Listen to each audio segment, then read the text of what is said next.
Well, European energy security is threatened by a number of risks and threats.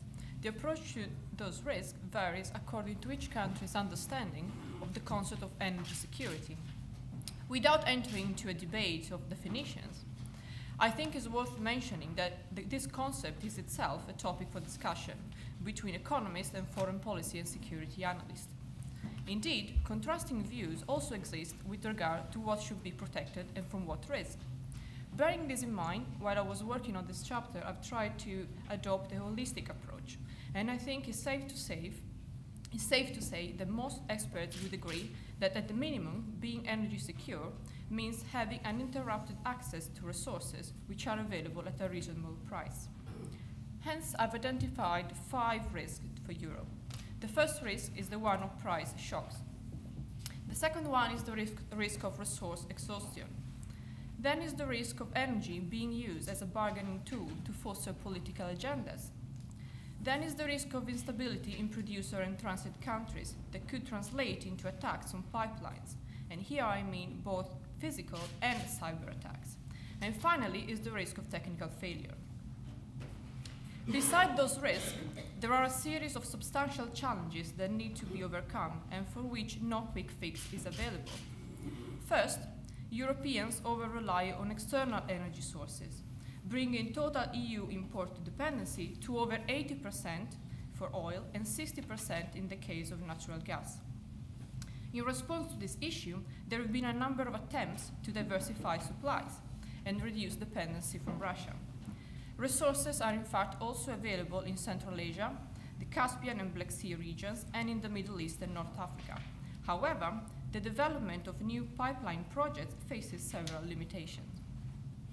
Europe also has to deal with the challenge of limited indigenous production, which in fact has been in decline since 2004.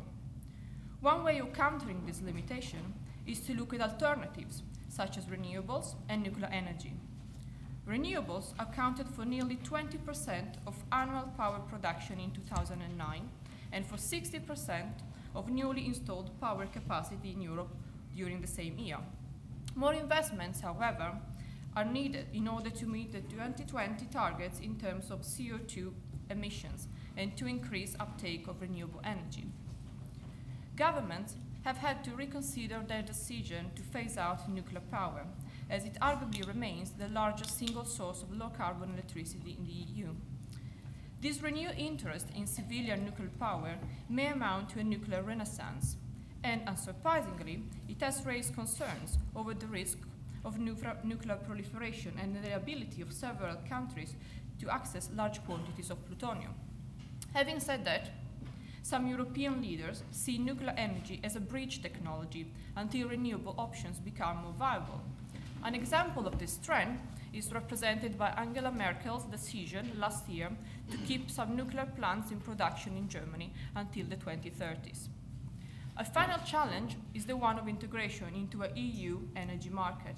This concept was first introduced in the 90s, but has been met by opposition from a number of countries, including France, Germany, and Spain.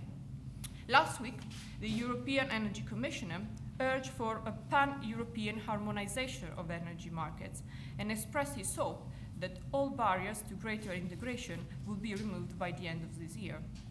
Achieving this goal isn't easy, though, and involves strengthening the energy infrastructure and expanding the rules of energy efficiency.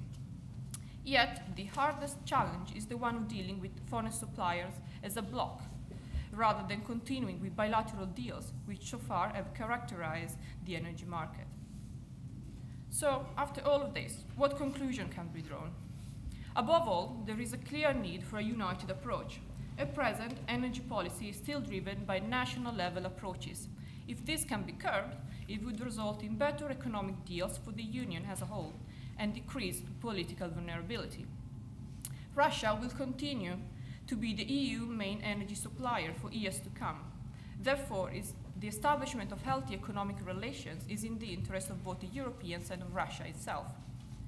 Given the EU inability to wean itself from dependency on energy imports, Europeans will have to rely on external sources, often in volatile countries, which will create a tension between, on the one hand, the fundamental principle of EU security strategy, i.e. the nexus between human security, security and development, and on the other hand, the need to secure good energy deals in the face of growing demand from other customers from outside the EU.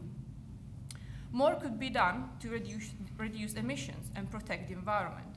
In part, this depends on the level of subsidy the member states are willing to offer for new technologies used in the production of renewable resources. Aside from the environmental effects, new energy sources would also reduce dependence on external producers. And finally, to come back to my initial point about the ambiguity over what constitutes a risk, I believe the EU should bring together economic and political experts to ensure that future policy incorporates both security and economic aspects of energy issues.